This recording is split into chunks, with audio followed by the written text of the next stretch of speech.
Right, muri yeZimbabwe kusangana kwatiri kuita zvekare pano paZerare 263 pano pachange nchikuzivisai manews updates ezvinhu zviri kuitika munyika yedu yeZimbabwe. Kana uchiri munyowani pa this YouTube channel kusubscribe mahara utena on the notification bell kuitira pandinoramba ndichidzoka neamwe manews updates uchange uri munhu wekutanga kumawana panapo uchange uchiona manews updates ezvinhu zvakati wande zviri kuitika munyika yedu yeZimbabwe. Saka kana usati wasubscribe uri kudya manonoko. Vadikani video ndaba kuposta kumashure kwevideo ndichirecorda news dzevana vaviri vakafira mubhuti kuwadzana but havana kufa vari vaviri. Ndiri kuzama kureva kuti kwavavigwa vari vaviri ndeve mufamily 1 vari vaviri kudaro vavigwa kumasvingo. Iyi update iyi ndeye mwana wevamwe pavatatu vakafira mubhuti remota kuwadzana avigwa kwaMurewa Gogo vachipa speech inorwadza inoshungurudza moyo. Vakaponda munhu muripiko kana zvinhu zvakudai so zvinorwadza zvinosereresa. Ndatione this video. Vanhu vakaita izvozvi ndinokumbira kuna Mwari kuti Mwari itaiso kuda kwenyu. Hapana chinobuda kunyange vakazviita. Ini ndoziva kuti vachabatwa chete. Nokuda kuti Mwari haafariri chinhu chakaipa. Mwari anofarira chinhu chakanaka. Ndakauya kuno ndichiti ndizoona vana vakasiyiwa naMuchakabvu John kuti vakasara sei. Ndobva ndangosvikawo kuno ndokusangana nechiitiko ichochi. Tiri kurwadziwa zvikuru mhuri yokwaMatsiwe. Tabayiwa pamwoyo. Vana ivava ndovatakatarisirawo kuti ndovanga vachatichengeta mukati mokurarama. Ndichisvika pano ndakauya kuti ndizoona musikana uyu akastroke kuti ari sei. Ndikanzwa kuti akaenda kucheck up kuHarare. Ndasvika pano ndokunzwa kwandakaitawo kuti ndozvikaitika kuHarare kuwadzana inspection. Mwana akashayikwa kusvikira vakomana vazondisirawo mamessages kuti mwana awanikwa tete kuno. Takanzwa kuti muri kumusha. Nhamo idzi dzaita mbiri. Uyu musikana wokustroka zvakare mwana wake akatoshayika nezuro. Saka ndinonzwa kurwadziwa zvikuru kuti hama dzangu kunyange vanozviita havo vachifunga kuti vari kuita. Munhu ndewaMwari, munhu haasi munhu womunhu. Munhu akasikwa naMwari anofanirwa kupfuudzwa naMwari nokuti ndiye akamusika.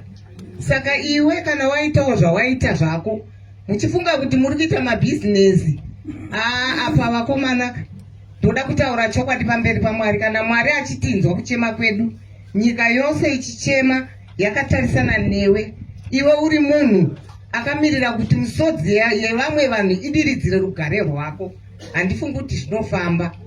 Mwari ngaatinzwire ngoni. Mune simba muropa la Jesu. Mune simba muropa la Jesu.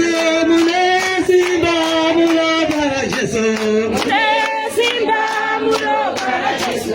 Kana madimoni anomsira. Kana mweya yakaipa anomsira. Kana wanoroya anomsira. Kana mbondi chaidzo anomsira. Kuti mune simba muropa la Jesu. Mune simba muropa la Jesu. Kana mweya yakaipa anomsira. Kana wanoroya anomsira.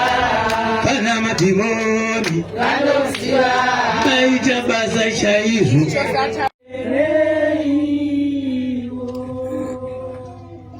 Andigoni kukutendai kakwana Mwari Baba, andigoni kukutendai vasarudzi neminhume dzaMwari. Maria musande mai nditendereiwo. Maita henyu mubati wechigaro, ndinokusweresai masikati ano. Ndichinzwa kudzirwa samai vemunhu nouvepo hwenyu kubva musi weWednesday watakashaya mwana. Hamuna kutisiya tiri tega, makaita henyu. Zvino ndinoti imi vanhu veZimbabwe musaitira ini chete nemhuri yokwamatsiwe, asi muitire vese vangada rubatsiro sorubatsiro rwamakandisvitsa. Makandipa rubatsiro rwandisingagoni kutaurira munhu because harutauriki, asi kuti maingoona muchibatsira, nazvino muchiri kubatsira. That's why muchitsva nezuva muri pano. Reynold Mukudzei, mwana wangu anga ane 3 years 5 months. Just like any day waingotambawo nevamwe zvisingavhundutsi, nokuti waivawo pagedhi achingotamba navakagara achitamba navo. Asi mufundisi vakataura ndikazvinzwisisa kuHarare, vakati naye mai Matsiwe, pane fomula yokufa here? Vakadzokorora vakati ndati pane fomula yokufa here. Ndobva ndafungisisa ndikaona kuti hakuna fomula. Umwe anonzi awira mvura, umwe anonzi wakapondwa, umwe anonzi akangodonha ari kagara pacheya, umwe anonzi akangoseka akafarisa BP ikakwira akadonha. Zvakawanda. Makaita henyu mufundisi, makatidzikamisa chero zvichirwadza.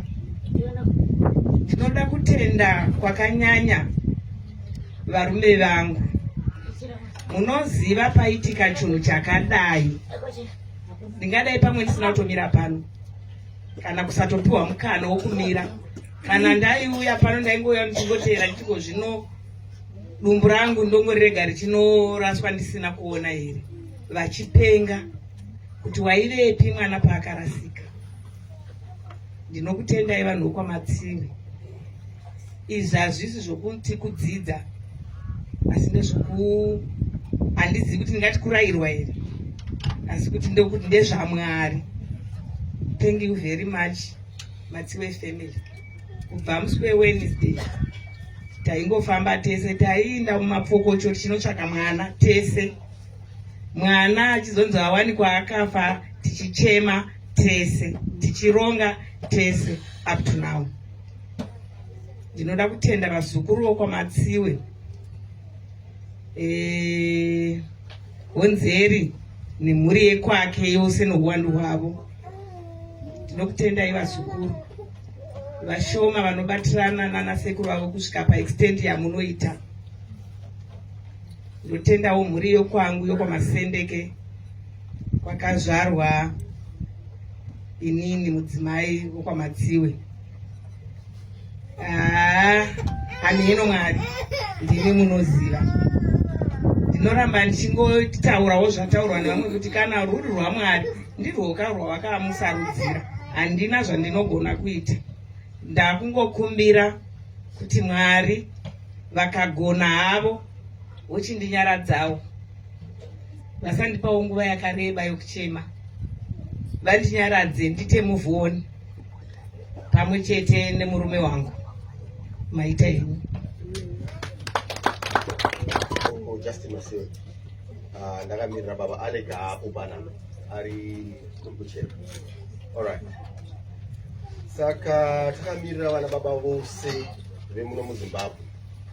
Chiitiko ichi kachi chaafekta munhu wese ari muno muZimbabwe. Handiti hazvinokuafekta chete vafirwa vekwedu vanovagarikai Matsiwe pamwe chete neava vakaenda kumasvingo. Zvinhu zvaafekta nyika yose, vari muno muZimbabwe pamwe chete nevari kudiaspora. Handiti vanhu ivavo vakabatwa, madzimai vakanzwa ura wavo kurwadziwa. Handiti yes, zvichiratidza kuti isisu maZimbabweans tiri vanhu. Mwana wamai vangu Reynold Mukudzei Matsiwe, ndinoda kutenda kubva kuutungamiriri hwese huri pano, varidzi venzvimbo yatakatsika, madzisabhuku, madzishe nevese vanoremekedzwa vandisingagoni kudomana mazita avo. Ndichinokutendai nekuuya kwamaita pakati pedu. Tinonzwa kudzirwa kana tikange tiinemi, nekuti tikange tiri tega tinoshayiwa simba. tinosvika pakuneta, tinosvika pakurukutika. Regai nditange ndichitaura kuti Reynold, I think ndofanira kumbotanga ndataura naye ndambomuudza kuti akandibirira Reynold. Why am I saying so? Mazuva ake kuti achizvarwa kuda kukwana, mama vakaita BP yanga yakakwira, vakanoadmitwa kuHarare Hospital. If I'm not mistaken, she spent almost a month variko kuHarare Hospital. Ndaienda every day kunoona kuti mama vaonekwa, because vanhu vazhinji vakanga vachienda kumabasa. Teddy vaenda kubasa, vana mama vaenda kubasa, vana Rei vaenda kuchikoro. Ndaienda every day ndonomuona. Handina kuziva kuti kufambira kwese kwandaita kuenda kuHarare Hospital, inini ndichatanga kufutsira mwana. Chakanga chiri chishuvo changu kuti dai Reynold akanga akakurawo sezvatakaita isu. Chaiva chishuvo changu kuti dai Reynold akaendawo kuchikoro sezvatakaitiswawo isu namama naDaddy. But it's quite unfortunate kuti haana kana kumbobvira awanawo mukana wokuti aende kuchikoro, nekuda kwekuti muridzi weruva akanga atana. Nditenderei nditaure ndichiti Reynold rakanga riri ruva redu rataida zvikuru, asi ndinovimba kuti rakanga riri ruva raMwari ravaidawo chaizvo. Kana muridzi weruva achinge atana, hatina marambiro atinogona kuita. Kana muridzi wechinhu achinge atora, sekutaura kwavakaita kuti ndini muumbi wehari, ndovanosarudza kuti vakaiumba vachaiputsa rini. Saka ndinongoti kuna mabhudhi, mukoma Reynold, mukoma Muku, ronda ravandisira rakakura mabhudhi. Hazvisi kugashirika, hazvisi kutaurika. Handisi kuziva kuti uri kuda kuti mama vasare vachidini. Handisi kuziva kuti uri kuda kuti ini ndidini. Handisi kuziva kuti uri kuda kuti mudha aite sei. Zvisinei, famba zvakanaka mwana wamai vangu. Kwauri ikoko Mwari vanoona, kwauri ikoko Mwari vanonzwa. Ndinonamatira vangere vese vekudenga, vamugamuchirewo, ndovamudaidza, ndovamubvisa patiri, vamuise panzvimbo yakachengetedzeka, panzvimbo yake yekuzororera, azorore murugare netsitsi. Mwari wedu tinoziva kuti vanomuchengeta. Akanga ari mwana akanga asina chitadzo nemunhu. Ndinorangarira kuti ndaitomboswera naye mama vasipo, toswera zuva rese tiri vaviri. Akanga asina chakaipa chakanga ataziva mwana uyu, asi muridzi weruva akatana. Fambai zvakanaka mukoma Muku. Ndinovimba nerimwe ramazuva tichasangana. Tinotevera tese naka nguva ino regai tinamati Mwari wedu wakanaka wakarurama muzita raJesu. Mbiri ngaive kwamuri, zita renyu ngarikudzwe. Tinokuongai masikati ezuva ranhasi, tichitenda Ishe wamasimba ose kuti makatifambisa nerugare. Zvino muri kupfuurira mberi nepurogiramu iyi yamakatanga. Tinotenda Baba wedu wakarurama kuti chimwe nachimwe chatichaita panzvimbo ino, Mwari wedu wakanaka, mupfuurire nesu. Tinokukokai Mweya Mutsvene kupfuurira mberi nekunyaradza hama dzose, kunyaradza baba naamai, nharaunda yose nenyika yeZimbabwe nekwese kwese. Mwari wekudenga vanyaradzwe nemi. Tinokutendai nenyasha dzenyu, Mwari wedu wakanaka. Chinhu ichi chakaitika pano hachina kujairika, asi meme Mwari unopfuurira mberi nekunyaradza. Zita renyu Baba rikudzwe, riongwe nekunaka kwenyu. Zvino takupfuurira mberi nepurogiramu.